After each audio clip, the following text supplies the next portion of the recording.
Hello and welcome, everyone. This is Red Stain Radio, a Dead by Daylight podcast. I'm one of your hosts, Bryson, and I'm joined by my lovely co-host, Stevie. Hi. And Maddie. Hello again. How's it going? Good. How are you guys? We're fan-fucking-tastic. Woo! Good. We have a wonderful episode for you this week. It's going to be on the little negative side, probably, as you could probably tell by the title, the current state of Dead by Daylight. But before we get into that, we have some other stuff. Let me get into my intro. This is episode 9 of Red Stain Radio, where we're going to be covering our thoughts on what's been going on with Dead by Daylight lately, such as the botched Walking Dead. I wouldn't say it's botched. That's probably harsh words on I wrote these up kind of early on Saturday.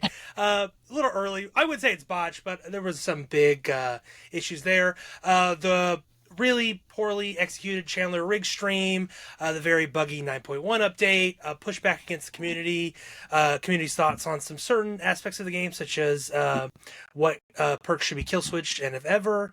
We'll get into kind of all the details of that and our thoughts.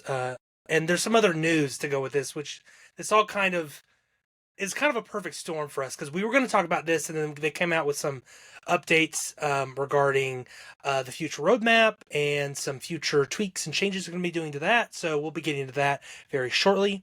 However, we had some small news to cover that's not DbD related, but adjacent. The Jason Universe Sweet Revenge short film. Yeah, very adjacent. Adjacent. Short film is out. We mentioned this a few weeks ago with some news. This is a Friday the 13th short film. You can watch it on YouTube right now. I highly recommend it. If you're on the YouTube channel watching us, I will put it down in the link in the description, so you can just hop on over. Highly did we all get... Yeah, did we all see this? We all watched this? You haven't? Maddie hasn't seen it, so find 15 minutes to watch it. Trust me, it's, without spoilers. It's like you can't really, you know what's gonna happen as soon as you start watching it. Yeah. But that's the best part, is everything you know is gonna happen. So you feel like it's a great time. Yeah. You're like, wouldn't it be cool if? Oh my god, it's happening in front of me. Oh my god. I think we should hold 15 so I can watch it really quick. So, bye guys. I'm gonna go watch this video. No. But yeah, I haven't seen it yet. I'm looking forward to that. I'll probably watch it tonight before I go to bed. Mm-hmm. Like, That'll be a good choice. Good choice. Yeah, it's great. It's like a condensed, feature, and it leaves me wanting more, which I think is kind of like the best short film you could have.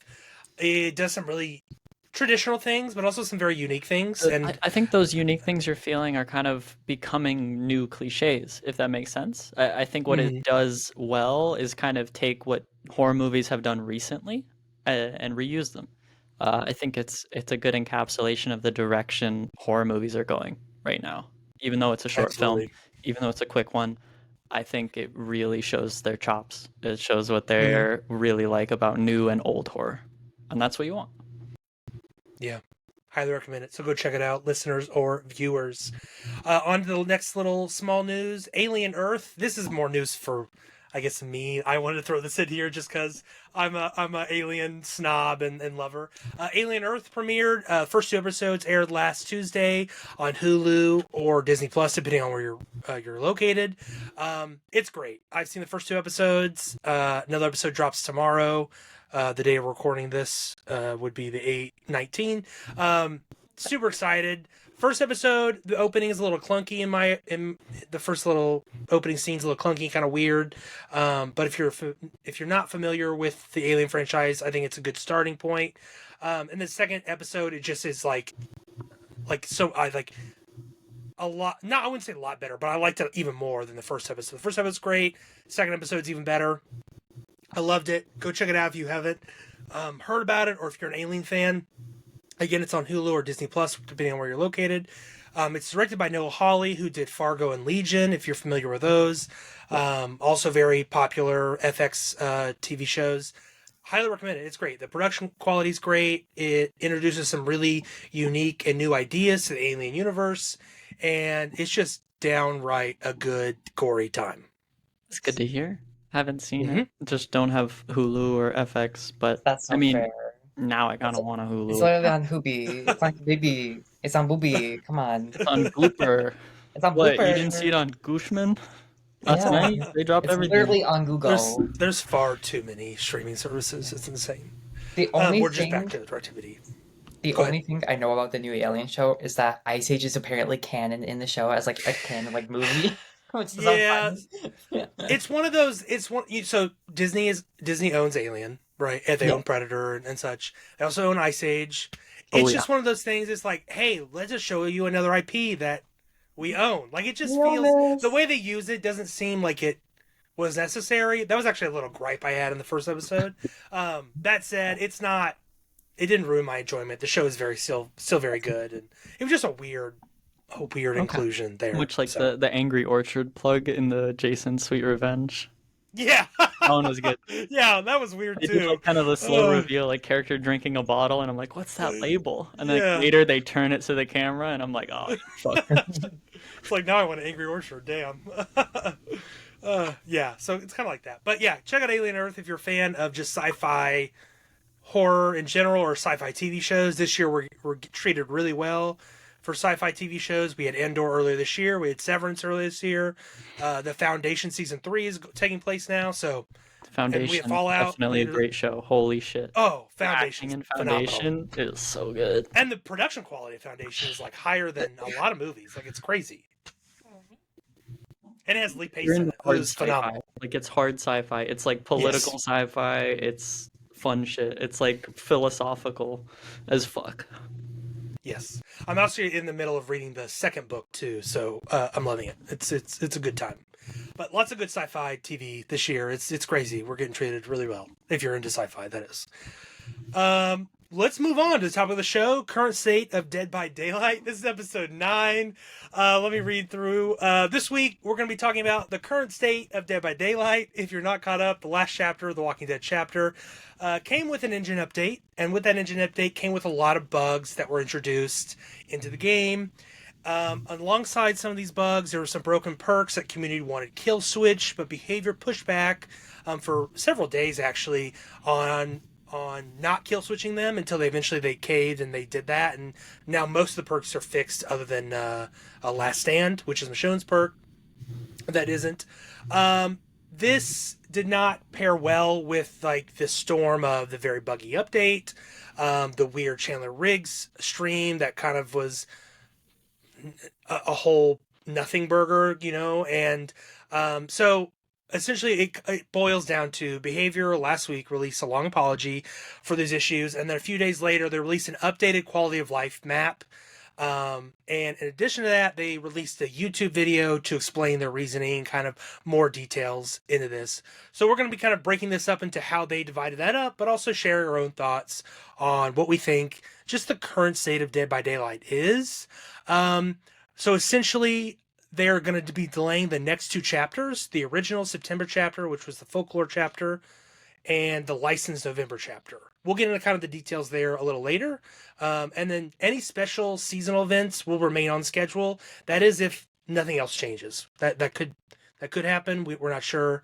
But I don't think seasonal stuff will change all that. Before we get into like the phases that they kind of broke this up into, I kind of want to get our overall thoughts on the current state of Dead by Daylight. Just because there's a lot here, but I just kind of want to do a breakdown of what each of us think overall. Stevie, I'll jump to you first.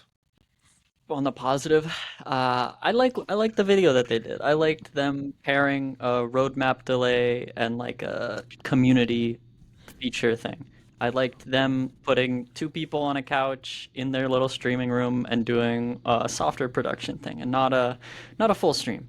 Just a quick here's who the people their faces that you can kind of pin the blame on. Community loves doing that. They love putting a face to it. And behavior's kind of unique in that. Not a lot of companies, you can probably count on one hand the companies that do like a personal meet and greet where they sit down with a stream and talk about a chapter or a dev blog. But this is going above. This is them sitting down and kind of trying to put out the fires that are happening right now. If people are listening to this in the future, this is probably one of the community's biggest uproars for a bad patch. There've been a couple in the past.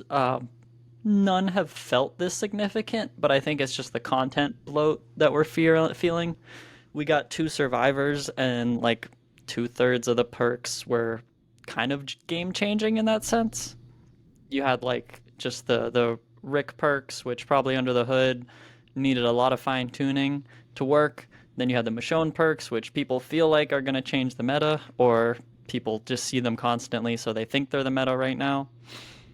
When other buggy chapters came out, it was fixed in a patch, fixed in a week, and we're seeing that happen. We're seeing it get fixed in a week or so, but those weeks have felt especially grueling for the community, who is now much larger than it's ever been.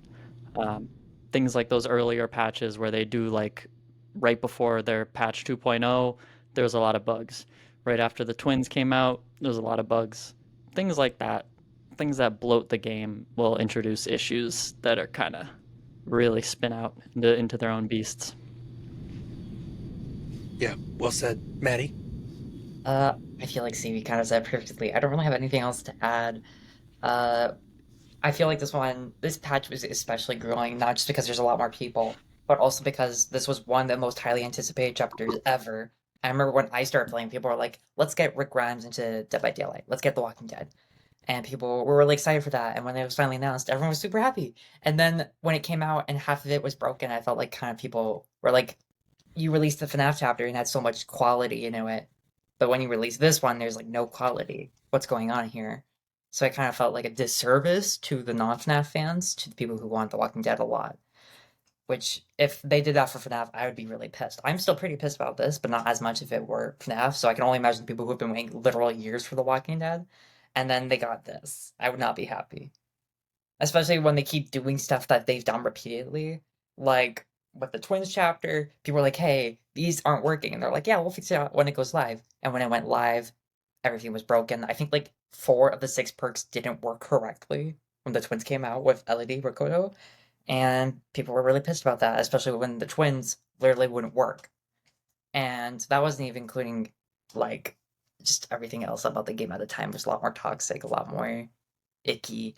And here it's a lot better, but it's like, people really want The Walking Dead. It's a licensed chapter. There's kind of like expected quality that for some reason every time you keep thinking it's gonna happen, there's like no quality. It's like quality is a rare occurrence rather than the normal occurrence, if that makes sense. Mm-hmm. Yeah, for me, I definitely want to double down on what Stevie mentioned. Is like this one definitely feels like probably the worst, not necessarily the worst, but like the most problematic update in quite some time.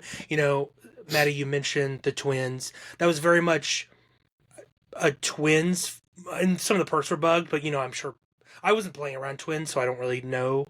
I was on and off for several years, but I'm sure those perks got fixed pretty quickly, unlike the twins, which is still very buggy today. Like Killer's very much buggy and still has issues. I'm sure a lot of twin mains can jump on that, but like, and with like Legion when they first came out, that was very much a Legion focused power, so it wasn't persistent throughout the entire game. But with these engine updates, they've just screwed up so many things, like the stairwell bug where you're running on the right side of the stairway and it slows you down. I had that today. It's just these weird things that are just affecting games when there's nothing you can really do about it. I'm not consciously thinking when I'm running a stairway, oh, don't run on the right side, because I'm just trying to, keep distance as much as I can. So yeah, it's really been problematic, and it's really unfortunate that The Walking Dead has been overshadowed by that very buggy release, because like you said, Maddie, it is very much a beloved chapter. It was something I was very much looking forward to. I love Rick, I love Michonne, I love that show, the first few seasons of it. And so it's really unfortunate to see it overshadowed by this buggy release, this engine update, and these perks that Rick's are forgettable and Michonne's has some really good ones, but are just not working the way they're intended.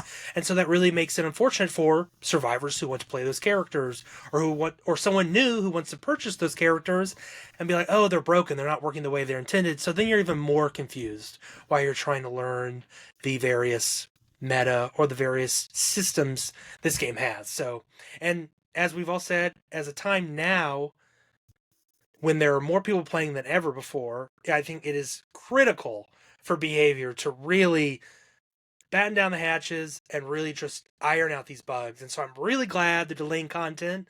I don't think this has ever happened. I don't know, in the 10 years I don't think they've ever delayed content like this before. Correct me if I'm wrong. I don't think so. that. There might be like one Ma- or two chapters, but it was only like by a Before couple they were weeks. doing roadmaps, could have been internally. They had to push stuff Yeah. around, and then they Yeah. don't really make it's not as big of a deal because it wasn't like Right. they did a whole PAX stream saying this was going to happen. That's a new thing. It's new that they got a chance to tease a whole year of content live. So Mhm. if that one stream is what you're going to point to and say they've let you down, then you're kind of looking for the wrong thing. If the game implodes and is unplayable, that's a different thing. Then you didn't get your present this Christmas. Yeah. It's Yeah. unfortunate, and it's like you got strung along. It's what you feel. Yeah, it sucks because and 2v8 comes out tomorrow, the day before this releases, and I'm excited for that. I'm excited for 2v8 to come back. I'll be playing till 2v8, and then after that, I think I'm gonna take a break from DbD just because the current state is a little rough. But also, I like taking regular breaks from DbD just because there's a lot of scary games coming out later this later in September, which we'll kind of get into a little bit later with an ending question we have. But yeah, I just kind of want a little break, and it's always good for me to step away from DbD for a bit. I think it's always healthy to take breaks. So if you're not having fun, take a break, like we mentioned last week in our beginner tips episode. If you're not having fun, take a little break. Play Civilization Exactly. 6 or something. But like in With serious, that, yeah, do stuff for yourself. If the games Yeah, aren't absolutely. not enjoyable and you don't have other games you can play, put down games for a while. Yeah. It's only a game. Yep. Only Nice. play when you have friends and call. Only play if there's something you want to try out. Don't play just because you have to boot it up. Exactly.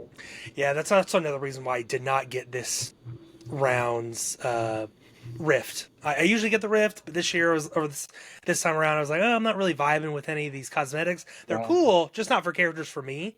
But so I'm like, I'm gonna skip out, and so then it feels even less like a chore to do. So Yeah. that's always a good thing. Exactly.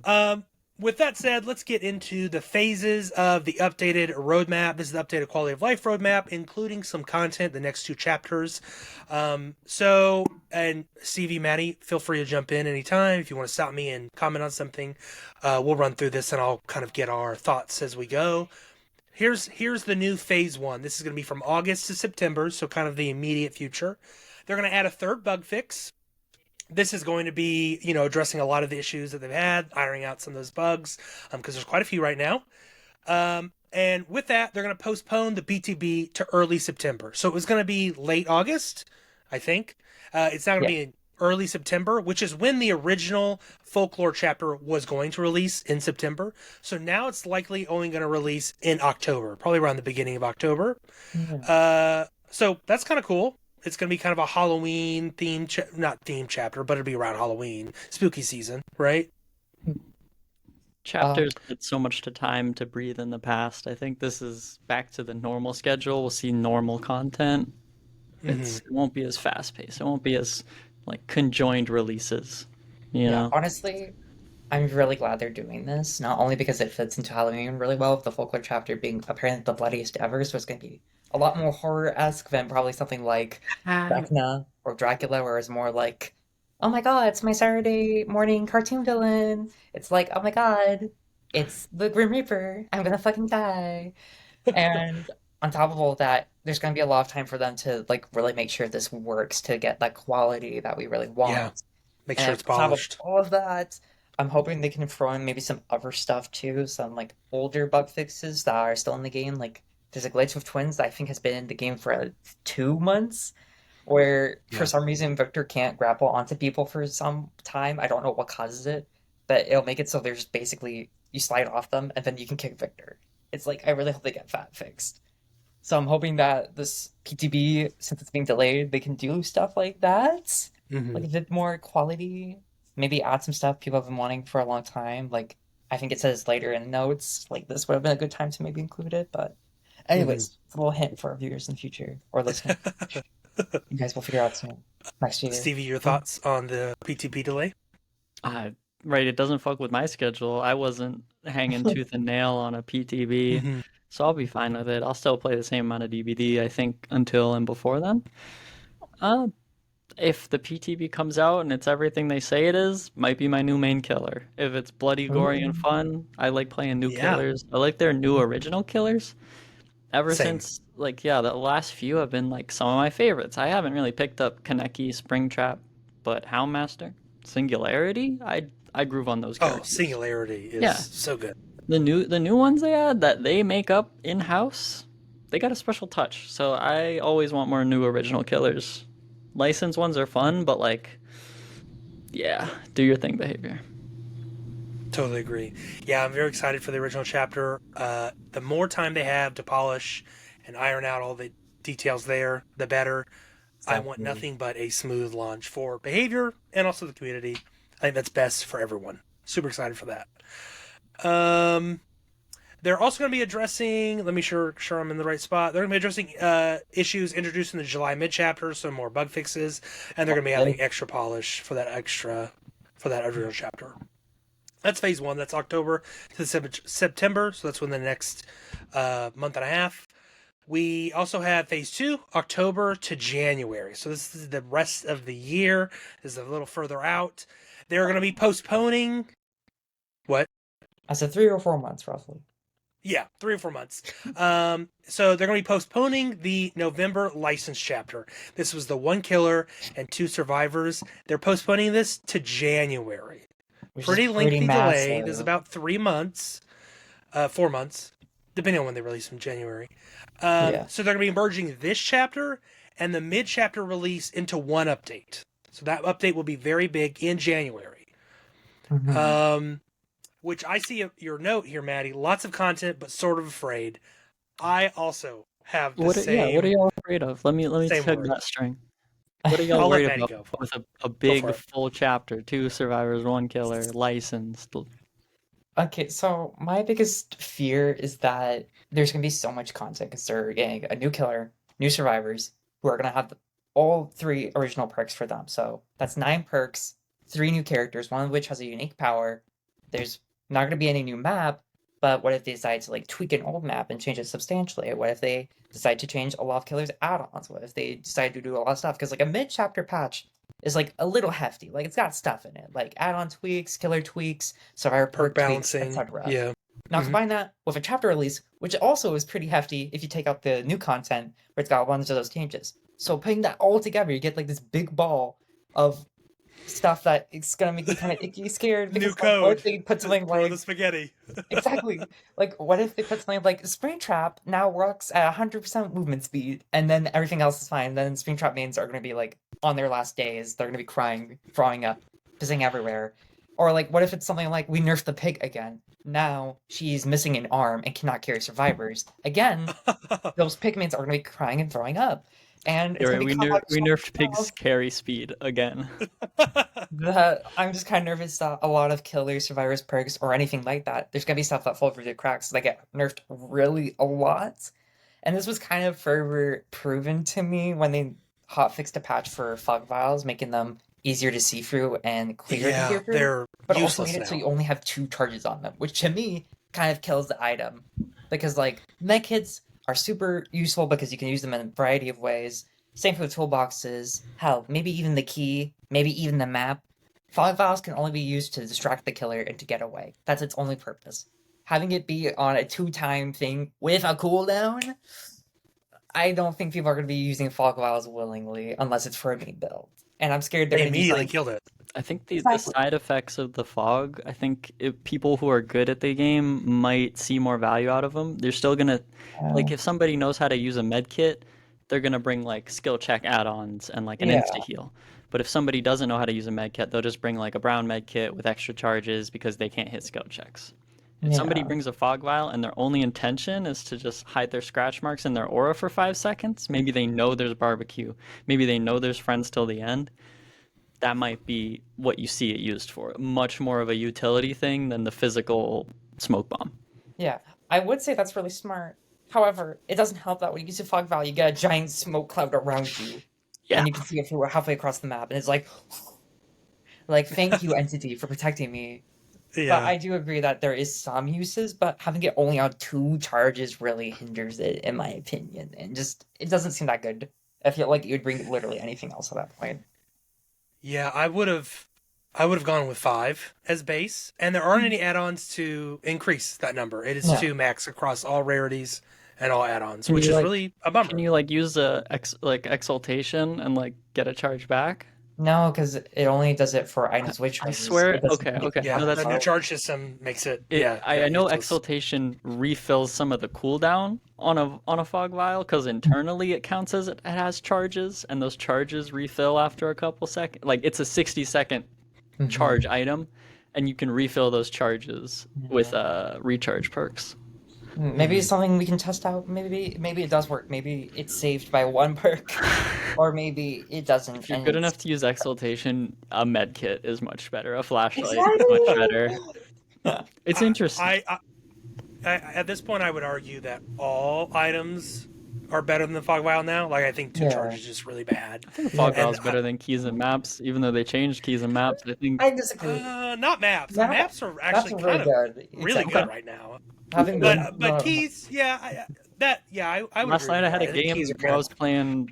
What was I playing? Trapper with like no slowdown, brutal strength, agi, and I just start seeing this Leon's aura in the middle of the map, and I'm like, I don't. What is this? You don't have object. I don't have aura reading. I kill him. I kill the rest of the team. He brought a blood amber, and the new blood amber lets you. It shows your aura to the killer when you see the killer. They oh nerfed blood wow, amber so bad. This poor Leon just got dumpstered. oh no, poor Leon. Yeah, the reason why I brought that up is like, what if they do that in the patch for like something random, like medkits? Where if it's like, hey, you can no longer heal yourself with a medkit, and then everything else is like really good And then we changes. see self care Medkits medals. gone. They're not If coming they back. Self care medals. no, don't run self care, please. Don't. I beg you, please don't run self care. I don't think they'll touch. I'll go back to the so yeah, we're gonna have the November chapter, and we're gonna have the mid chapter, the mid chapter update. I'm with you, Maddie. It is a lot of content. Those Oh, mid chapter updates are usually a lot of tweaks, a lot of bug fixes. They usually have killer tweaks, killer changes, which we'll actually kind of get into in a second, such as the shape, aka Michael Myers. If it all releases, then does that, I don't know how game development works, okay? I know very little. I'm not a game developer. Doesn't this present them with a lot of more balancing things they need to do after release? Like, will that be too much? I don't know. I'm sure they did this for a reason because they're yeah. ready for it. But yeah, I'm in the same boat as you, Maddie. Is I'm very hesitant for them to release so much tweaks and changes and content all on top of each other, because those are two big updates in one. But hopefully, if they do the bug fixing and the bug eliminating before then, and they really clean up the code somewhat, maybe it won't be that bad. I like to stay optimistic, but it is very scary in a way to see that they're going to be merging these two updates that normally would be separate and a month and a half apart or a month apart. So yeah, I'm hesitant. Yeah. To add some positivity to this rather sad episode slash angsty, I don't know. It does make me think about like what this license could be, and it's probably not Danganronpa. I know some people were saying that, but Danganronpa's anniversary is November this year, I think. I doubt they would push a chapter that's licensed that is in collaboration with not only a special IP like that, but one that's having their anniversary. And I also sadly think this also disqualifies Predator being a November chapter because, again, there's stuff coming out in November that I feel like they would want to tie in. But who knows? Maybe Disney's like, you know what? You cooked with Alien. We love you. Sure, move it to January. They Or it could do just be seem like to a have weird a mystery good option. yeah, they do have seem to have a good relationship with Disney, creating so many original Xeno skins along with a original Ripley cosmetic. Yeah, that I saw that argument too. Predator and Danganronpa kind of being eliminated. I also saw like if it were Stranger Things, people don't think Netflix would be flexible enough for them to move that. Yeah. I would argue that behavior is really good at making relationships Yeah. with license holders, and I think regardless of what this license is, might not be any of that, but whatever it is, I think they've made a really good relationship with them enough to move it, right? Like I'm sure past chapters would not be the case. Looking at you, Halloween, looking at you, Freddy Krueger, like all those chapters that just haven't haven't gotten any love since I just had a since they horrible released. realization. It's probably Resident Evil 3. It's probably Resident Evil 3. Yeah, a lot of people said it's Resident Oh Evil no. or another Silent Hill chapter because Silent Hill Yeah. F comes out in September. So Mm-hmm. They've yeah, they've done a It great makes job sense. keeping it from the leaks. Like we can only they have. speculate. Yeah. Yeah. There usually in the past have been like full confirmations or teasers here and there. They've been tight-lipped about this. And anyone who was like, "Oh, it coincides perfectly with this date of this new property," that's out the window with the postponed. I Yeah. think with the Springtrap releasing at the same time Secret of the Mimic, Five Nights at Freddy's came out, I think that was a perfect alignment. They were able to predict it like a year and a half, give a big IP its time to cook in the oven, and then both big FNAF things come out all at once. Not so much for this next one. Yeah, and I'll say that in previous licensed DbD chapters, they have never coincided. They may have coincided with that year, but never that month or that precisely with other content. So, for example, Stranger Things, when that chapter released, it came out later after season 3. It did not come out the same month. It came out later that month, later that year. Excuse me. I think it was like the November chapter or something. Yeah. Despite it being a wholly season 1 themed Stranger Things. Yeah. Yeah. Yeah, and then cosmetics came with previous seasons, like the Scoops Ahoy was season 3. But Jonathan, right? Yeah, Jonathan as well. But if this was a Predator, if this was a Danganronpa, if this was a Stranger Things, it would be the very first chapter to coincide with something that's actually happening with that license. So that is another doubt I have, considering it being any of those three. The more I think about it, the more I think, oh, it's probably another Resident Evil chapter. Yeah. I don't want that, but I love Resident Evil. I do. I don't want a third Resident Evil chapter. We'll move on. That's a different conversation. But yeah. Phoebe, who do you think it is? We didn't hear your opinion. Do you have No, thoughts on I it? have nothing. I don't. Not even like a little guess. Not even like Hello Kitty or something. No, God, I've told no you what I kidding. want as future chapters, and I can guarantee you we're not getting Captain Cutler and Scooby Doo and Shaggy. That would be so Oh good. God, new That would be killer. so good. That one parrot from Mystery Inc. That was low-key a terrorist. No. Professor what? Pericles?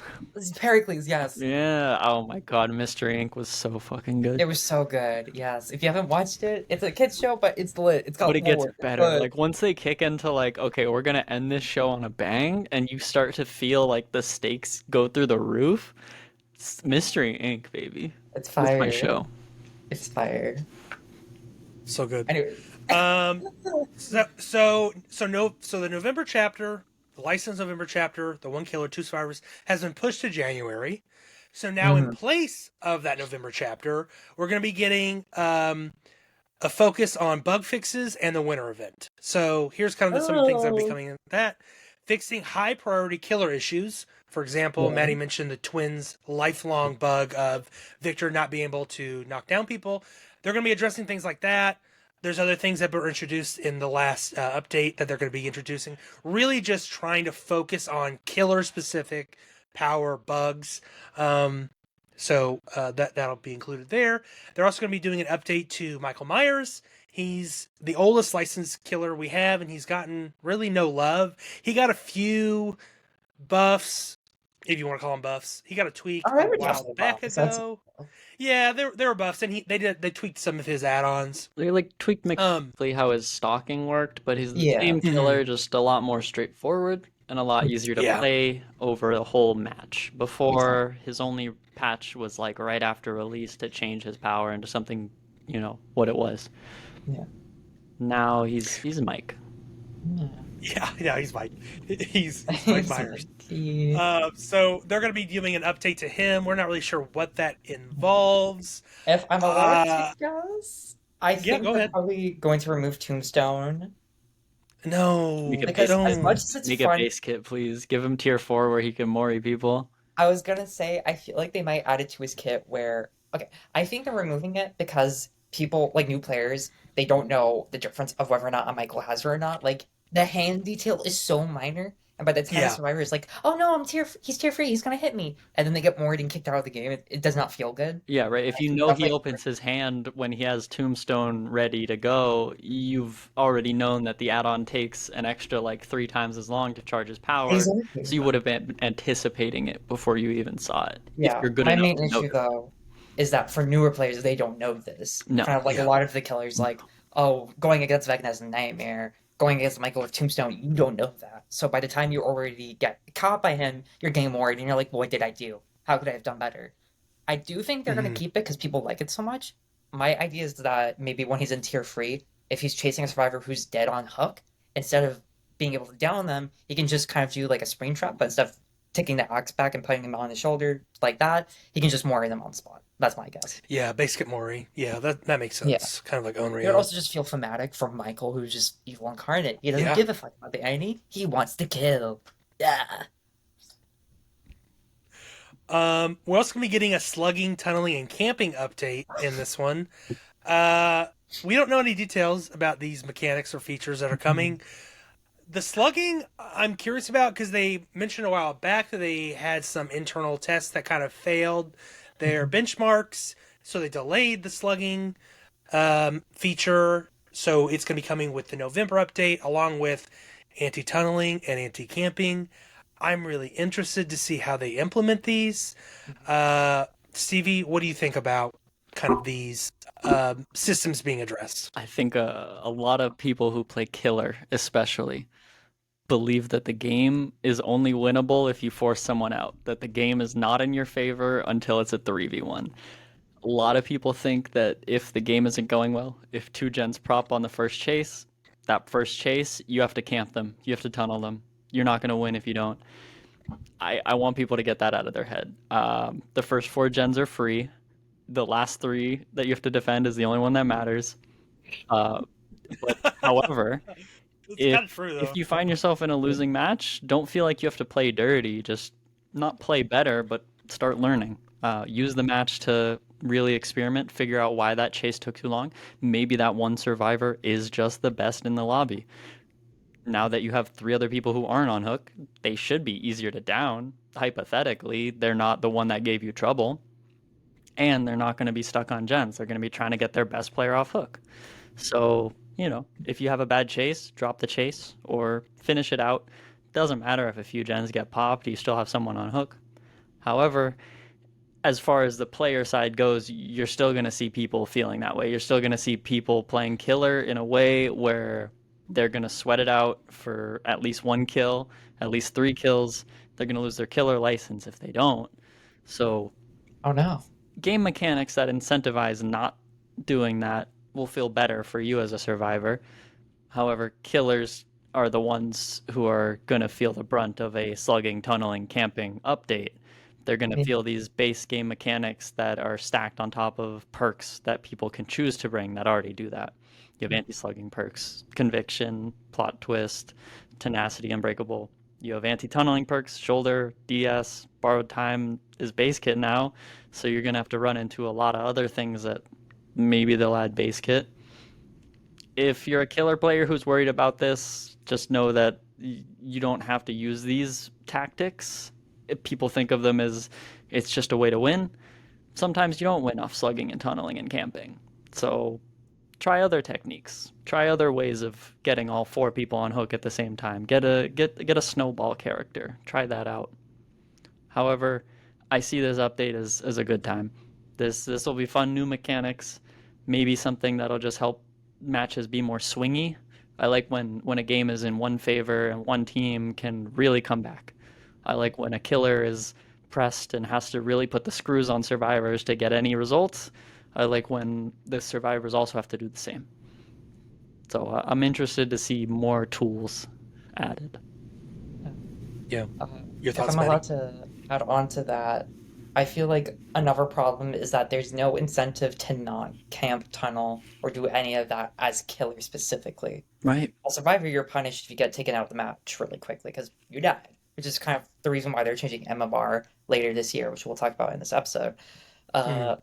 Is that there's no real reason not to do that as killer. Like, yeah, there's the borrow time and the haste that they get, but like you can either wait it out, or hit them twice and then put them back on the hook. And if they don't have the perks, they don't do anything. You just get another hook and they're one step closer to death. And if they're on their death hook, okay, bye Meg, you've lost the game because I wanted to win. So I feel like what they're probably going to do is they're going to reward killers not for camping, tunneling, and slugging. So maybe kind of like what you said, where it's like anybody's game. Maybe it's the game's normal as is, but as the killer gets more kills and it differentiates between survivors. So instead of hooking the Meg twice, you hook the Meg and Dwight. Maybe there's like a very minor, not noticeable, but like a very minor gen regression for all gens, like 1% decrease or something like that. Obviously, I'm not a game designer, but you get the vision, right? Like, I could see that, right? Instead of, oh, you got your 4 barbecue stacks, now you got double blood points for the match. It exactly, doesn't matter something if you like lose. that. That would be cool. Yeah, Yeah. like reward Yeah. people for playing the game in a kind way versus playing in a sweaty way. Right? And on top of like, they'll probably add something kind of like unbreakable base kit, but not like actually unbreakable base kit, but maybe something like conviction base kit, maybe. And maybe if a survivor gets to you in time and heals you up, you get to stay up, something like that, maybe. Mhm. Exactly. You bring up a great point with, the kind of the tweaks to the gens or kind of rewarding them. I would imagine, and which we'll get into more detail later with the MMR rework and the update, them introducing these systems that complement one another. So, for example, you're not camping, you're not tunneling, you're playing respectfully both sides. Survivors aren't teabagging and sandbagging their other fellow survivors or bullying the killer. That it all kind of culminates into maybe a reputation system. I've always thought this might be interesting. I think Overwatch 1 had a really interesting reputation system where you got a certain amount of like upvotes, or I don't remember how they did it. It's been so many years, but you might get extra XP or you might get rewarded a loot box or something like that. Is really interesting and a great way to cultivate a good, positive community. Granted, DbD is a little weird, and like some people might give you a downvote because you play a certain killer. It's like, oh, I hate Skull Merchant. I'm not giving them any good reputation. Obviously, it would probably all be sided to the positive. You could not provide bad rep. Yeah. Your rep just wouldn't move. Mm-hmm. Give And you'd be on a scale. challenges. Give out 3 props to other players, or like those, and maybe you're rewarded like an extra 50,000 BP or something, or maybe like 10 Eerie shards or whatever.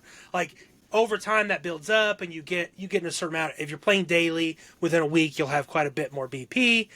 You'll have better time playing DbD, ideally, and then you build your reputation over time. So maybe that will all kind of intertwine, and it'd be really ideal, and it'd be the perfect storm if they create these systems that intertwine and complement each other really well. So that's kind of what I'm hoping, and that was a great point you brought up. First thing we're taught at the sandbox is play nice with the other kids, or Yeah. else you don't get to go on more play dates. Remember your grade school rules, children. No bullying Not other people, slugging. okay? Not even Tunneling in the the virtual fog. Let's see here. Oh, and this will have the winter event, so the usual Christmas with the snowmen and stuff. Always a good time. I'm into the snowballs and the snowmen, but I don't Yeah. then. Oh, you don't? No. Okay, my main complaint is just it doesn't feel like Dead by Daylight. It just feels like a Christmas event. Yep. I want a Dead by Daylight Christmas event. And most of the time it just feels like the Dwight is now wearing the elf costume. David's Santa. It's like, I don't know. I want like grimdark winter. I want like the last one with the Howmaster I thought was gonna be really cool, and then it was just the same event for the last 3 years. I want something different. I want something cool. Especially since the new chapter is not coming out till January, so we're gonna be stuck with this event for like a month, and then we have basically nothing else for the rest of the year. I want something fun. I want something that when I queue up, I'm not like, oh, snowball, snowman, yippee. I want like the void, but not the void. You know what I mean? Like I want blood pool areas, but instead of like increased lunges that were boring, I want like random Santa monster spawns and all the stars have to run away. I don't know, something goofy, something fun. I don't want snowmen and snowball and the same event for the last 3 years. I want something different. But that's just me, because I'm a picky bitch. Stevie, do you have any thoughts on the winter event, or have hopes for the just winter like event? yippee, winter time. If they do a blood hunt, I don't care what else they do. Mm-hmm. Yeah, fair. More BP is always good. Yeah, I'm kind of always been indifferent with the winter event. I love the snowman. I love the snowballs. I think they're goofy. I do miss the old snowman though. I don't like the scary. And I know Maddie was just saying, give me a DbD themed winter event. I don't want the scary, ugly, clay face looking snowman. They just kind of look dumb I and want the inflatable not ones don't. again. Yeah, And yeah, I like love they those don't Christmas feel ones, even if Christmassy to it me, was. and I also don't want them to move on their own. I think that's silly, and Mhm. it just kind of got really bizarre, and it was easy to spot usually. So, but Mhm. yeah, I'm all for everything else. Snowballs are always a good time when the killer is chasing me and hitting me with snowballs. That's the best. It just When the makes me laugh. killer's So, using the snowballs, it's really funny. Yeah. oh yeah, it's Good. hilarious. It's hilarious. So that'll be in November, and that event will run a little longer than it normally does, because we won't have a chapter in that later half of the year. And let's get on to phase 3. So this is February of next year, 2026 onwards. So the March update will be quality of life focused. Yeah. It will fix high impact gameplay issues. I don't quite remember what they cleared up on this in the YouTube video. High impact gameplay issues. I'm going to guess that's like bugs and such. I can't be Yeah. quite sure of there. This will also come with the March original chapter, which is a new survivor and a new realm/map. Hmm. Now, however, if you're just looking at the graphic for this, which you could easily find, the updated roadmap, it won't show this. But if you watch the video that came alongside the roadmap, they mentioned that the map is coming along nicely, and that will most certainly release. However, they may not release the survivor because of the extra work that comes with it. The cosmetics, the perks that they have to test, balance, and come up with. That's 3 perks they have to come up with. And so they're not really sure. They said they're going to push themselves in hopes of getting that survivor, but they said if time is not possible, then they're going to cancel and axe the original survivor. And so at that point, it would only be the map. Maddie, I'm going to go to you first just because I know in our roadmap speculation, you're very much looking forward to this chapter because it's supposed to be a lore heavy chapter and maybe a survivor from that lore. What are your thoughts on this? All right. So personally, I'm gonna speak on my personal preferences, which is oh god no, please don't. If it's Lazerver or Katie's brother or the samurai I lady, I know. will cry.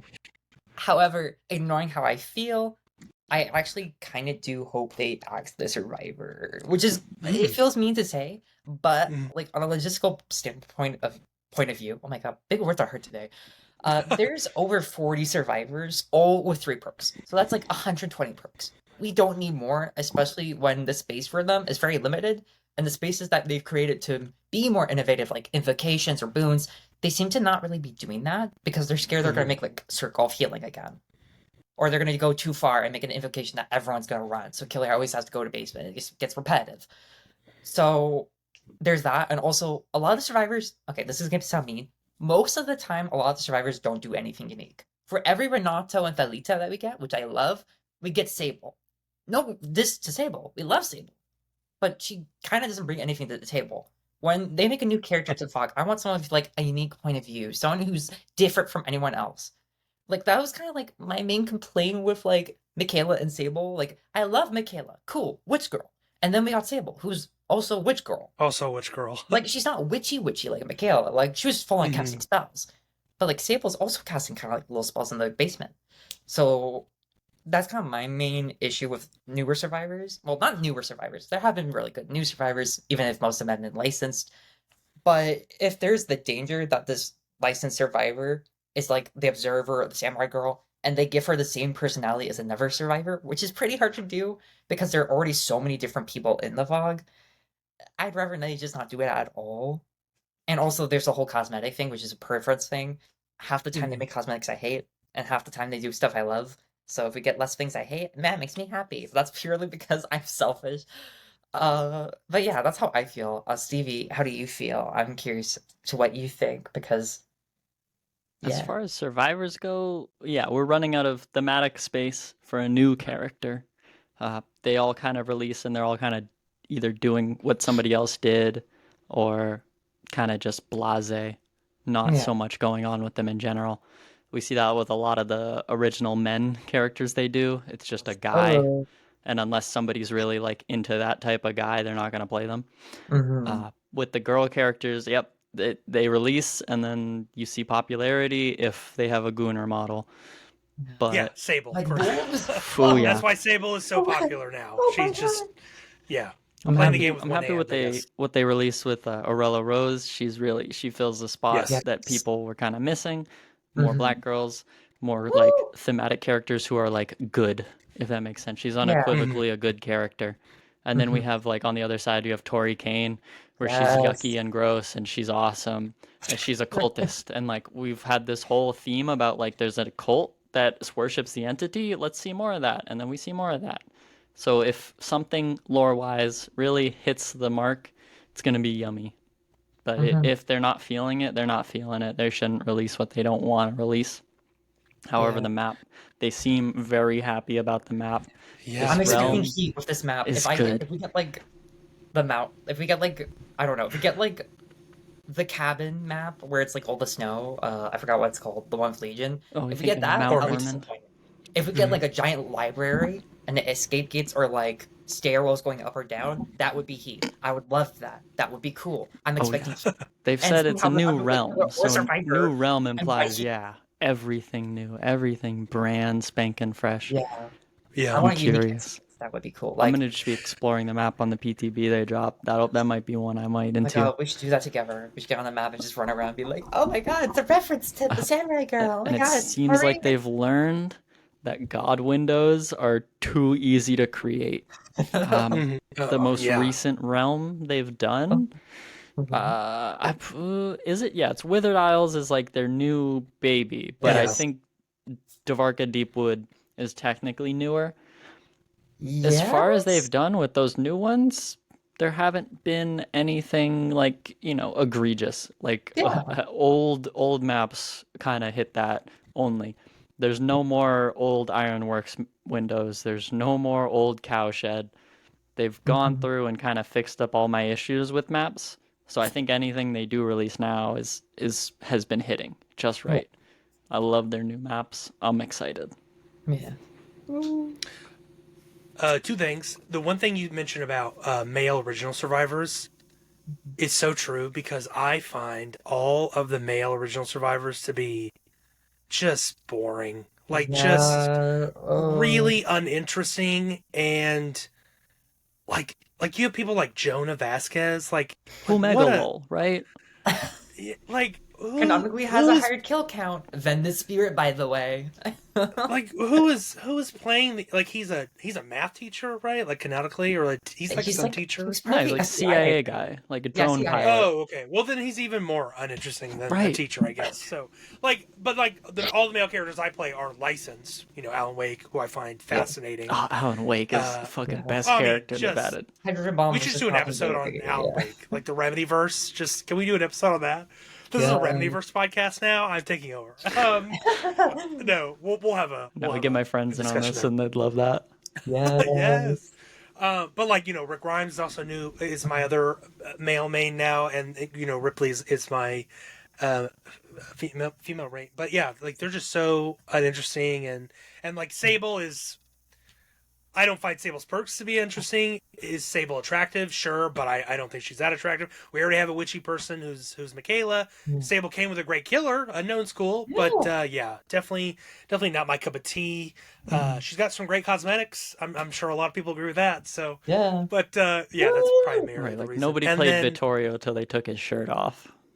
yeah, like he's like from the past, but he's in like modern clothing. Modern That's kind of clothes, which is a cool, bit and he weird. has some magic-y kind of stuff. Yeah. And like the amount of overlap a lot of male survivors that they have kind of feel weird. Like at the beginning they did pretty good. Like Jake, Dwight, David, they all felt like pretty distinct. Yeah, But like nobody when I does it got like Felix David and King. Victoria, and I was like, hey guys, which one of these people was fighting off the entity? And you point out one, I'd be like, you're correct. And they'd be like, what about the other one? And I'd be like, yeah, you're correct. He also fought the entity because, he was trying not to die. And there's a lot of overlap, kind of like, they're good people, they're nice. And I feel like a major problem with that is that when they released Jonah, who was not, like, straight up a good guy, everyone disliked him, and they were like, "We're not going to do that again." And I feel like they didn't really learn the lesson. It's not like, oh, he's a bad person. It's the fact that he literally killed like a bunch of people, and then you try to make us feel bad for that. Like, Oh, yeah, he wow. made a little whoopsie poo, but that whoopsie poo was pretty big. Like We he need to do an robbed a episode on village. Jonah's lore, it seems. And then Oh, like wow. we have I did not know that. Yunjin, and it's like, well, I mean, like she was complicit in like the trickster's murder, and like only until the end did she turn against him. But like we support women's wrongs, Exactly, women's so rights it's and women's good. rights. It's a little different. We get the DVD double standard, where like if you're It really not is a double wearing high standard. heels, you can't do anything wrong. Yeah, like, oh Hmm. yeah, Ottawa, you're running in heels? A slay girl. You go beat up Albert Yeah, Wesker. yeah. Albert It doesn't Wesker. matter that you double crossed me in the video game, or in Resident Evil, you're Hmm. not really more than just there in the Yeah. background until like RE4. But Hmm. she's slayed. But It's she's fine. great. Yeah. Yeah. Anyways, Well said. meaning No, go ahead. hopefully they don't do the new Survivor because there's overlap, and even though a lot of them feel different and are unique, it does kind of get repetitive, and they're running out of design space, in my opinion. Yeah. Oh, well said. Um, let's see here. Okay, they may cancel it. Okay, so they adjust the ETA for the following quality of life features, and I'll go through these. The MMR rework, which we mentioned. So, based on their research and conversations they've had with consultants and content creators, the original MMR update was not enough based on their feedback. So, they're going to do a bigger overhaul. We're not really sure what this includes. We know that they were going to include like unhooks and healing and chase all within your MMR, but it seems like maybe they just kind of did what they thought would be good. They consulted with some people. It wasn't up to par with their standards, and they're going back to the drawing board and really just trying to do a rework, a revamp. That's great to hear. We'll see how this kind of shakes out in terms of when they implement it. Hopefully, there's like an in-game skills or in-game, yes, no, stats. An in-game like stats. I know we have the stats page, stats tracker that's off page on the behavior website, but it'd be cool if they implemented that in-game so new people can easily find that and you can easily see your MMR, because I think your MMR should be transparent. You should know where you sit on that graph for MMR. I think that's important. Any thoughts on MMR kind of rework news being pushed out a little way? So that's not coming this year. It was originally going to come out later this year. That's now going to be coming next year. It's being pushed I'm to really past curious what February. Stevie you have to say because Yeah. I haven't played with you, but I feel like you're a lot more talented than me at Dead by Daylight. As far as MMR Oh, goes, I think it's an okay system, but the Mhm. way it works behind the scenes, I think, is it's not zero sum. So the way like Elo in chess works is like you're both level playing field. If you beat the other person, you kind of take their points, and you can't like skill up in chess unless you're facing someone like a lot higher skill or pretty evenly matched, and then you can start like growing your points. In DbD, if like you're way above this new player squad and you get a 4K, the game will reward you heavily for something that was probably easier to do than your last matches. And then it'll throw you up against skilled players who are now supposed to be matched with you. But if you beat them again, now your next match will be against people who are way skilled above you. I think that they should kind of give it a little more lenient, where if a team barely gets beaten, they shouldn't like have the killer now jumped too far ahead. If you're a new killer player and you're on a good hot streak of learning the killer, you're eventually going to get stuck in a match against people who are just a lot better than you. Maybe not specifically against your killer, just in general. And in general, they're better at managing their time against you. And as a killer, you have shitty matches until you D rank. This doesn't add to like the enjoyment. You can't play a long string of games without it feeling like you're just getting one bad team, then one good team, one bad team, then one good team. Everyone is going to end up hitting that point with the way the MMR works. There's kind of a soft cap. There's a few soft caps they've said where like you get out of baby DbD into like regular, and then you'll quickly get out of regular DbD into like now you're stuck in the high tiers if you play long enough. And that kind of hits a bad point. It's a little solved by having unique killer MMR, but then it's just the yeah. same problem spread across 40 killers where now you have to say, all right, well, I'm getting stomped right now. Time to pick up Hillbilly again, play that for a little bit until I get stomped, and then pick up the other killer. As far as Survivor goes, your games are just going to be like a wash. You won't really know what the MMR is doing for you, and because there's 4 other people in your lobby, you might have teammates who are your skill level. You might have a killer who's your skill level. These are things you can't guarantee. MMR should do its best to guarantee that. And it's Yeah. not doing that on a long scale. I think for like the first 50 to 100 hours, MMR might be a good spot. I wouldn't know. My MMR's too high. I wouldn't know what the new player experience is like. Yeah. But the new players are still getting hit with MMR pains where they're stuck with bad teammates and too good of killers, and it's just noticeable. MMR can alleviate it. I don't know if it's the right solution, but whatever they add to fix it is always going to be a little better if you make it more Yeah. specific. Yeah. And like talking from my own experience, when I'm playing like Killer, I'll come back from like a long break or something. Like a couple months ago, I hadn't played Killer in like several months. So I came back, I picked up a game as Dredge or Singularity or Unknown, one of those three we little guys. And I got absolutely demolished, obviously, because I haven't played the game so long. I didn't have that muscle memory, and I got humiliated. I got a little teabag at the end. I was like, oh, I was feeling pretty bummed. I learned for my next match, I absolutely slaughtered them. They do really dumb mistakes, and it's clear that there's at least one new player on the team. And it's like, it feels like the matchmaking is really swingy, where it's like, oh, you lost? Here's a really easy team, so you can get your roundings. It's like, thank you, I like the win, I guess, but like, I didn't feel good because I beat them. Like, they clearly weren't on the same skill level as me. And it also doesn't really help that they probably wanted to kill her a bit closer to their level, and they gave me, who has like 1,000 hours of the game, and they probably had like 10. So yeah, I really hope when they do change it, it feels less swingy, not just for people like me, but for newer players or veterans, where it'll seemingly just throw you into a game with 2 new players because it's like, these people were on like a 2-game winning streak, so they should get humbled. Kill them. Yeah, all well said. I'm interested to see what they do. I would like some transparency in game, especially just so we kind of know where we all stand. And with each killer would be kind of nice because it's just kind of all over the place right now. Another thing, quality of life thing that's been pushed is perk preview. They will bring perk preview feature for other survivors perks in the match.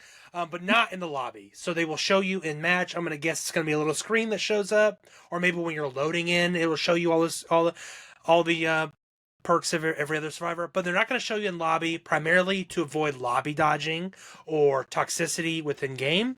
So you see someone bringing, for me example, I see someone bringing self care or an invocation perk. I'm just like, it's going to be a long game. I have my one preset with the real build, and then I have my one preset with like all meta perks, so no one lobby dodges me. And then if they see that I have 4 meta perks, and then we load in, I quick swap to that first preset, and then now they have to deal with me with open hand bond, appraisal.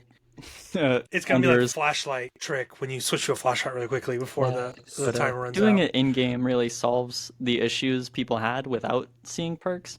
Doing it in game means you can say, "Why did this Laura hop in the locker? She should be healing me." And then you hit escape, and you see she has head on, quick and quiet, and you're like, "Ah, yes, the play." And then you can set up with your teammate. You see Tori Kane comes to you for a heal, and then like you touch her and she gets broken and runs away. You're like, what happened?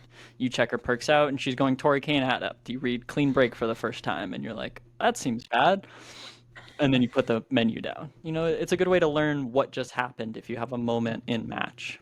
But if you're not, Yeah, I would say, why did that Nick Cage go down in the corner of the map? What's he doing over there? Right? I didn't hear him go down. He has plot twist. Don't go to him. Just let him be. But Maddie, your thoughts? Yeah, I just think this is probably not the greatest change of all time, but I think it's one of the greatest changes for Survivor of all time because it answers multiple things. One, it does something that people saw mobile and really wanted, which is clarification on what your teammates are doing. Like you guys said, why did this person heal me? And now they're broken, and now they're running away. Now you can just hit pause, look really quick, read a quick skim. Oh, that's what. Go back to the game. And the fact this is going to be in match, so you can check whenever, is really helpful too. Because what if you see a perk you really like, but you don't know where it's from or how it's worked? Like, how does this work? You can just read it really quick, see it's from Jay Romero, and be like, oh, that's cool. I want to learn more about her later and maybe spend money to get her. But it's also really nice because like I can totally see them adding to the future where on the loading screen, instead of having the 5 tally marks, it'll have it like 14 members, their perks below them, their item add-on stuff like that, like they did on mobile. And it just kind of clarifies what your teammates are gonna Rip. do. Rest in peace. Rest in peace to 5 tally mobile. If But my it's just kind of phone didn't like turn into an oven when I started playing it, I'd more. Yeah, it's very oven coded, but that's okay. But yeah, it just really clarifies what your teammates are doing and kind of adds a bit more of what Survivor friends have that solo queue doesn't, and that is clarity and understanding, and also a bit of like teamwork. So like if you see a teammate has proved thyself, you can just go and help them now. Whereas if you're on Survivor friends, you already knew this, so it kind of closes that gap and allows the team to kind of balance the game a bit more, so it can be a bit more competitive slash more focused without worrying about leaving players who only play them themselves behind. That And I think Yeah, the new all well UI said. changes have made this perfect. You used to not be exactly. able to see Hmm. offerings in game, and now it shows exactly who brought what. Well, that's pretty Exactly. nice. Yeah. I think we can do the exact same. There's space on that menu screen. Like Oh I yeah. only ever hit escape so I can look at ping. Now if Yeah, I can hit escape and have a lot more information, that's good. exactly. I only hit Exactly. escape when I DC, which is a lot. No, Yeah. I'm kidding. I don't No, I DC. mean like, do you not have the I don't. muscle memory down? Like I'll find myself like I can hit the DC button faster than like Yeah. point. On a controller, it's a little easier. On a controller, 3 buttons, you're out of there. Oh, I that's don't have it crazy. memorized, but I do have the abandon memorized because it's that's Start drilled into triangle my X, mind and now. I'm out of there. Bye bye. And finally, we have prestige rewards. They want to create something that will work with all the licenses in the game, but they need more time, so it will be released in the March update. We've already gotten confirmation that they are not going to be cosmetics. This was in a forum response from a community manager a while back. They said they will not be cosmetics just simply because the time commitment it will take. Plus, they would have to go back to all their other licenses and the rights holders, and just talk to them about getting it approved. And we all know with a certain amount of licenses, we mentioned earlier, Freddy Krueger, Halloween, Michael Myers, Laurie, they don't have that love. Those license holders don't care, and they don't want any cosmetics to come to them. So they'll likely come in form of badges, banners, and or charms. Uh, yeah, I'm okay with this. The fact that not every survivor and killer have their own badge or banner right now is a bit of a bummer. I've been rocking the Alan Wake banner and badge for a while now, just because none of my other characters that I love have them. But Stevie, I'll jump to you first. What are you looking for in prestige rewards? What do you hope for? Is this something you care about? What are your Well, thoughts? I care about it now that they said they're gonna do it. Thing. Okay, okay. When they had licensed killers released, they'd always drop with like a banner. You could buy like a Mm-hmm. skin in the in the store, and it would reward you with an extra banner. But I think if you gave like a fancy one to someone who just sat with the killer and P100 them, that would be nice. I think I'm just gonna rock like whatever pig things they add. I'm gonna finally push Yeah. her to P100 if they add a reward for it. Hell yeah. I'd only ever prestiged for perks. Um, Yeah. Mm-hmm. I was the type of person to only level my killers to 45, only level survivors to 45, and then just to get the teachables. But now I'm like, oh, I might as well get everyone to P3. And now I Yeah. have like 20 killers I don't touch, all at P3, just because I wanted their perks. Same here. Same Yeah. here. Same. I feel like I could have got someone to P100, but only if they had a reward for it. Then I'd do it. Maybe if there's a little treat. Yeah. Mm-hmm. Yeah. Maddie, your thoughts? Honestly, this is pretty fun, pretty exciting. Nothing really strong to say besides like my guesses is that I feel like badges and banners. At first, I think those were gonna be no-brainers, but now that I think about it, probably not. I could definitely see like hook charm variations of the teachable perks though. So instead of getting like a golden one, you could get like a Mm. silver one, then a bloody one, then an iridescent one. Very simple, very dumb, very, very easy. I could also see them doing kind of something similar to the old Prestige cosmetics. So for our newer players out there, if you didn't know, back when DbD first released, they did a rework of the Prestige system because it required a lot of blood points to get to Prestige free level 50, which was the max at the time. And when they changed it, they basically set everyone back, I think, to Prestige 1. But for the people who did get it to Max, they gave everyone a reward. That being for each killer survivor who got to Prestige 3, level 50, they got a cosmetic set, which is basically just the default one, but with like orange entity splashes all over them. So this was for, I think, Nurse, Nia, Dwight, Trapper, Rave, Hillbilly, Claudette, Jake. So all these 8 survivors got something really unique. And people have been like, oh, will they ever come back? And they said no. Anyways, the reason I bring this up is that I feel like they could do something like that. Because this is technically not really a cosmetic. It would be a cosmetic, but it would be different in the sense that it's just a texture change. So maybe it could be kind of like the anniversary event where they just added a little halo. So maybe for the killers and stuff, they add like a little halo. And Oh, if you got a like bloody halo on like, or like a bloody halo, exactly. That'd be cool. Yeah. but Or yeah, they would still have to go to all the license holders. yeah. Say, hey, can Which we is add? kind of Can we like please add Freddy a new item? and they're like, no, absolutely not. And you're also not getting Robert Freddy. England. I do. Yeah. But realistically, Weird. probably charms. And if I had to take like a big guess, this would be kind of cool. But maybe like alternate portraits. So you know how every character has like a little Yes. pose. I feel like they could be more dynamic. Maybe they get a little prop referencing their references if they're from an IP, or maybe something related to the backstory if they're original. So maybe like Robert. Oh my God, no, David, or maybe for like David King P100, his portrait changes so he has like a pair of fist cuffs or something like that. Or maybe for someone like Singularity, it's got like a flashback of his old form behind him with his current form looking really menacing. Something small like that. Or even for like Alien, maybe he could have like a little face hugger pod behind him, and he's like slowly coming up, kind of like the iconic pose from the movie. Something like that. That's why I feel like something that Right. could be happening because it's not really a cosmetic; it's just a model change. And even like in matches, if you're a survivor, you could have that little portrait of your survivor show up as the Prestige 100 one to like flex, be like, yeah, I mean Yunjin. I love a girl boss who also commits war crimes.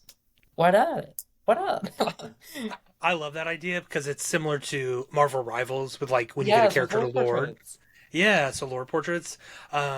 Yeah, I love that idea. That's appearing in game. I don't know how they could implement that for Killer because you don't Yeah. have a portrait for, or maybe they add a portrait for Killer, and survivors have a new little HUD icon where once you see the killer, it reveals like, hey, this is your killer, and then the top right or whatever. That'd be Ooh, kind of yes, I would love kind that. of cool or neat and little quality of life for new players. Yeah. You get tips when you load into the game anyway, so you know the killer is. Might as But well. yeah, be interesting. Yeah, I'm all for these. I'm all for the badges and banners. I would love it if it were cosmetics, but I see why that's not the case. Yeah. So that is the end of our episode 9, the state of current DbD. Before we move on to our final little question I have for you all that is not DbD related, any other thoughts, comments that you all want to bring in about the current state of DbD or just Dead by Daylight in general, the quality of life stuff that you might want to bring up before we wrap up? I'm looking at Stevie. Stevie? I think delays are just the name of the game right now. Mhm. If you were waiting tooth and nail for something, you gotta hold off. Just hold your breath. DbD is not gonna be the daily content game you thought it was when you first bought it. Just kind of sit on your hands. Play Play what's Springtrap. here. Yeah. Play Springtrap. Play Play what's Springtrap. here. Yeah. Yeah. Or The Walking Dead if you like The Absolutely. Walking Dead more. Yeah, Walking Dead. Maddie, Just be any careful. final thoughts? Honestly, happy about this, honestly. At first when I heard about it, I was like, oh God. And I still have some like problems with it, like especially November to December. There's basically gonna be nothing for me personally. I don't really like the Yeah. winter event. I like Christmas. The winter event DVD is not fit for me, but regardless, besides that, I feel like a lot of the things we're going to be doing is going to be getting to these really old issues that by Daylight has had for a long time, bring it up to quality, because like the game was built not within mind of being here 10 years later. And now that Yeah. it is here 10 years later, I feel like they're starting to realize we need to put some love into this, because we put some love, but it needs more love. And I'm really hoping that with these changes and delays, they can bring that love that people have for the game as well. So yeah, that's my thoughts. And in conclusion, play Springtrap, pre-100 him, buy him now. This is not Springtrap propaganda, this is a demand. You're welcome.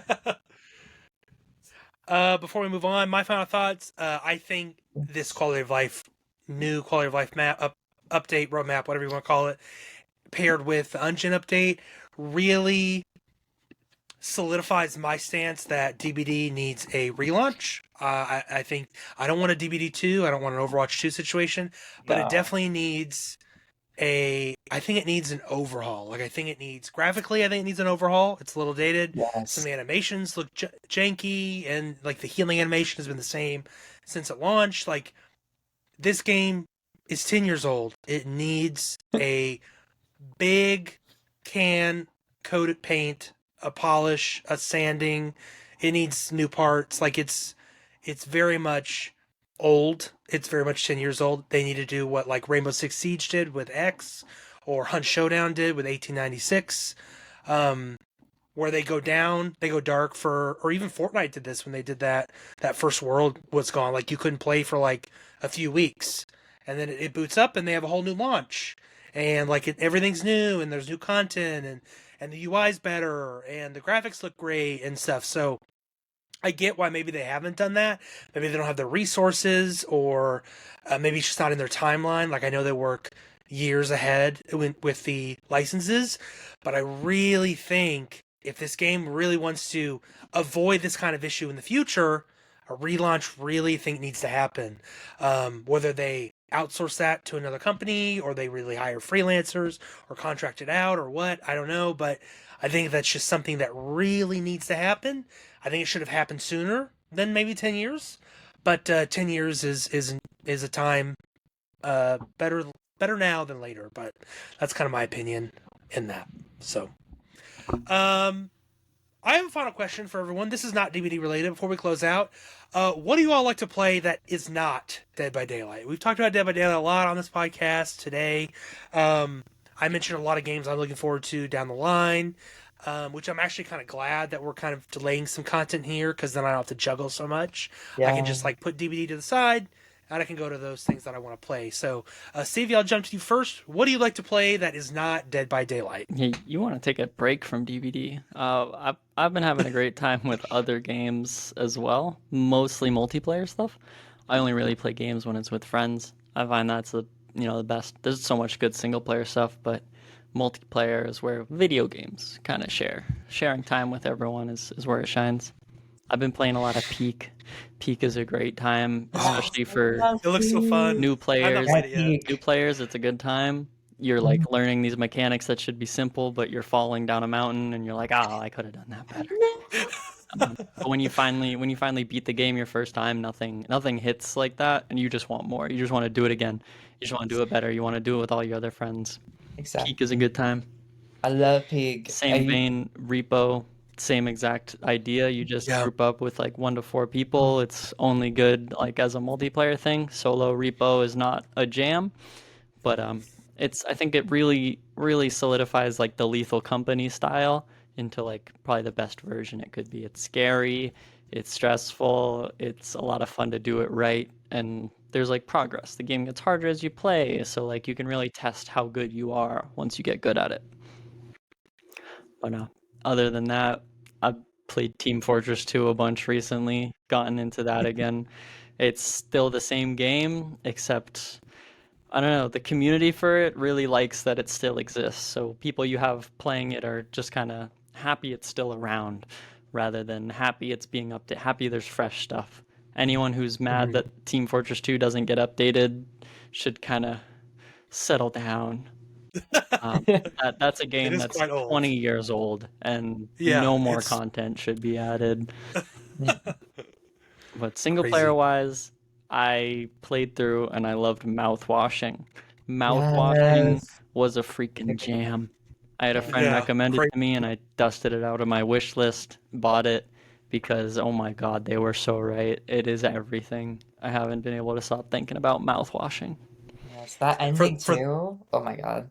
yeah, for Kills. those who don't know, CV, do you want to give kind of a, Sure. a synopsis, a selling point, an elevator pitch Mouthwashing for is it's a mouthwashing? solo horror game, but it's very character driven.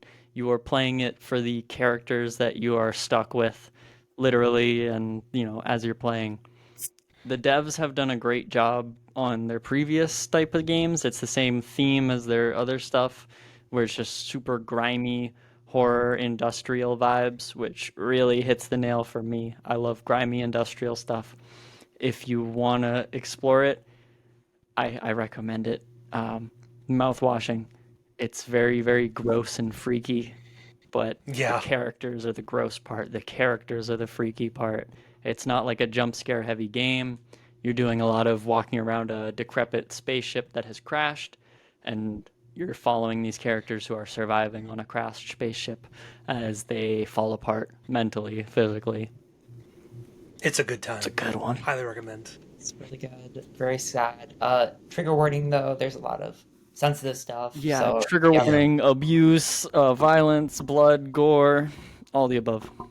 Yeah. So if like you have trouble with dealing with those topics, I'd recommend just searching out what it is specifically. If you're like, if there's anything that's like you think, oh, I'm not really good with this, search it up because it is a very dark game that goes over really sensitive topics, even if it doesn't outright tell you what happened to certain characters. No, the game does a great Yeah. job hiding what has happened, if Yeah. that makes sense. Yeah. You're not playing it through everyone's eyes, you're playing it through one specific character most of the time, and spoilers, that character is responsible for a lot of the bad shit. Yeah. We fucking hate Jimmy in this household. Fuck Jimmy! Fuck Jimmy! I was like, I didn't know if I could say his name because it's kind of a spoiler. So spoilers. We'll probably have to like edit this in post where it's like, Daisuke is the best. Daisuke could do no wrong. Daisuke is a sweetheart. no, he's so sweet.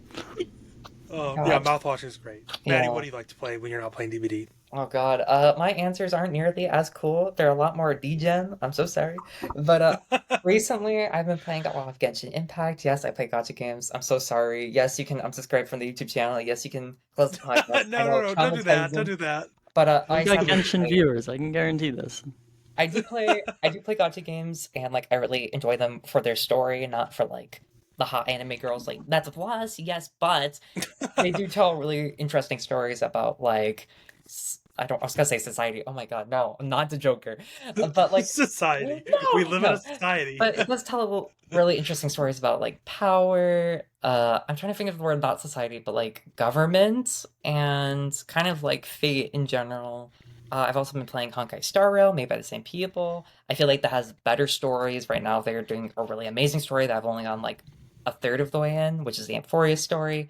But it talks a lot about like destiny, changing your fate, and like lots of like mystical Greek themed stuff. So if you like Greek mythology, that's probably something you want to check out. And besides those two, I've been playing a lot of Warframe. That's because I've been playing Warframe for like years now. I have like over 4,000 hours. I'm a veteran Wow. for that game. Yes, very dedicated. I've been playing it since I was like 12. So Wow. that's another game I like to I've play. not touched Warframe in years. It's changed so Ooh. much since I played it. Yeah, they're having some nice quality of life updates soon, and maybe I can convince Stevie and Bryson to play. God, if I picked, can- I am picked interested up in Warframe their- again, I'd be back in my dark ages. Oh no. I don't want to talk about my That's Warframe true. history. Oh my god. I am looking forward to their other game, Soulframe. That looks cool. Yes, their that looks fantasy really Warframe. interesting. Yeah. Dark Souls. Yeah, besides that, I've been playing a lot of Peak 2 with my friends. One of my friends has been badgering me to play the new update with him, which is like, I think the desert? Yes. The one with the giant beetles, which is kind of scaly. But don't worry, you can turn them into Bing Bong.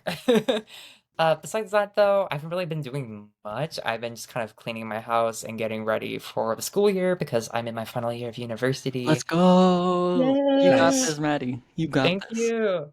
But yeah, I haven't really played any single player games. I'm more or less just waiting for the one I'm really excited for, which is Silent Hill F.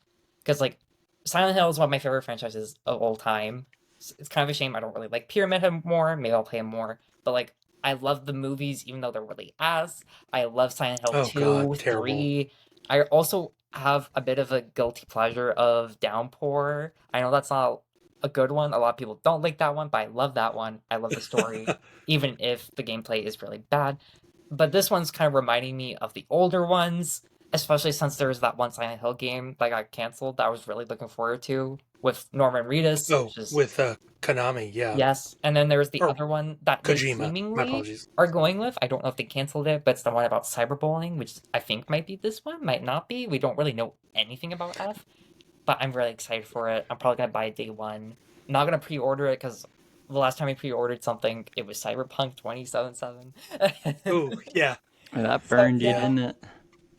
Besides that, I haven't really been playing much though. I've been meaning to play the sister game to the people who made Alan Wake. I can't remember what it's called. It starts with an R. Control. Thinking Control, control, yes, that remedies one. control, yeah. Mm. But I've been meaning to play that. It looks really interesting. So good. Yes.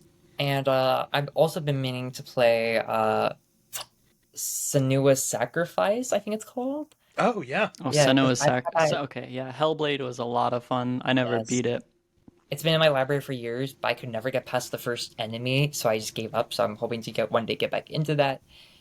Besides that, though, I've been pretty basic. Nothing really else besides that. Lots of YouTube and Dead by Daylight and doing the podcast.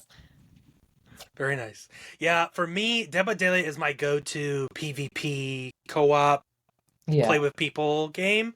Occasionally, I will dip my toe into those funny, like the Lethal Company I've played. I've played some other Lethal Company likes. I have yet to play Peak, but it looks hilarious and fun, and I will eventually get to it. Join us. For me, my go-tos are single-player horror games. Like, I'm a horror fanatic through and through. I love the movies, love shows, love games. You know, but it's funny. So I'm also looking forward to Silent Hill F, my first Silent Hill game with Silent Hill 2 remake. Ooh. Loved it, 100% of the achievements. Yes. I adore that game. It is phenomenal. It is wonderful. And so I'm very much looking forward to Silent Hill F. The same month, Chronos: The New Dawn comes out, and Dying Light: The Beast. I love a Dying Light game. I think they're very good. 7 out of 10 games. They're very just like turn my brain off, kill some zombies, run across some rooftops. And they just look gorgeous. Like the gore, the environments, they're great. And then Chronos: New Dawn, we've established this. I'm a huge sci-fi horror nerd. Anything that looks like Dead Space or something like that, I will consume in a heartbeat. So I'm very much looking forward to that. That's the beginning of September. Recently, I've been just kind of diving into older games. Like I recently just replayed through all the Dead Space games that I mentioned a few weeks ago. I jumped back into Alien Isolation again, which is another favorite of mine. Played a little bit of that. And then actually now I'm not playing anything horror. I'm actually playing a cozy game called Tiny Bookshop. Yeah. It's you need cozy games in your life, everyone. Yeah. It is so cute. You run a tiny bookshop in this little scenic town next to the ocean, and you kind of, if you've not seen it, you kind of decorate your little, because it's like a trailer, your tiny bookshop is, and you pull along with your car. You just kind of decorate it, and then you kind of like can put in the books you want or the amount of types of books you want, and then you can like recommend books to people who are asking for it, and they might like it or dislike it based on the information they give you. And it's just so good, and the soundtrack is cute, That's and cozy. and the art style is just beautiful. I've been playing on my Steam Deck. I haven't even I've downloaded it on my PC, but I haven't even touched it there. I'm just like today I played it on my balcony with my dog. On my Steam Deck, and it's a good time. So something to like take my stress away lately, because I've just kind of been dealing with stuff outside of just personal stuff. But like it's just a great way to just melt away, and it's great. So I like the occasional cozy game. I like Firewatch is another one I love. I also love Bear and Breakfast, where you're bear managing hotels, and That's adorable. oh yeah, Bear and Breakfast, highly recommend it. There is a point where Bear and Breakfast does not get cozy and it gets stressful. Oh.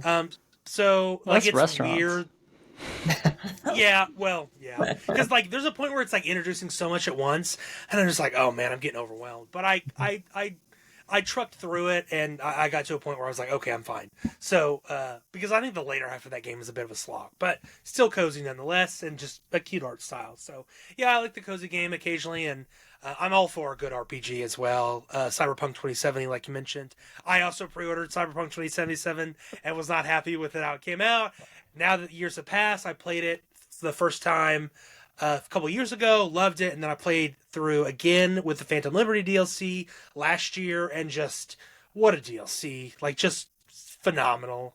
But I also like the Mass Effect trilogy, and I like Assassin's Creed Odyssey and Valhalla, and the recent one that just came out, Shadows. Yeah. Those are all cool with RPG elements. And there was a DbD Love co-op those. of that. Ooh. Yeah. So, so horror RPGs and cozy games are kind of my go-to when I'm not playing DbD. Those hit And right. of cozy games, I completely forgot. I haven't touched this in a couple weeks. I've been meaning to touch it. I've been enjoying The Sims 4, but I haven't really touched it in like a month. Oh, I'm nice. hoping to get back into that. And recently, I got a month ago, I got a new expansion pack, Cats and Dogs. I love a good pet, love a good Nice. boy, love a good gal. So I'm hoping to use that to its full extent. Make my dog, maybe. Oh, nice. My partner is obsessed with Sims, and Yeah. he mods it and everything. It's like Oh my God. he's like got thousands of hours in it. It's crazy. So it's one of his go-to games. Love to hear it. Awesome. Well, that is episode 9, y'all. Thank you for watching. Thank you for listening. Remember, listeners or viewers, if you want to send us a question, you can email us using the email redstainradio@gmail.com. Send us in your questions, comments, ideas for future discussions, or feedback. We would love to hear it greatly. In the meantime, we'd love it if you shared the podcast with a friend or family member, and leave us a review on the platform you listen to. You can leave us a review on Spotify, Apple Music, Amazon. Music might also support that. I'm not quite sure. But if you listen to any of those places, leave us a review. We would greatly appreciate you. Thank you, Stevie. Thank you, Maddie. Thank you, listeners and viewers. And we'll see you in the fog next week. Thank you, Bryson. Bye, everyone. Thank you, everyone.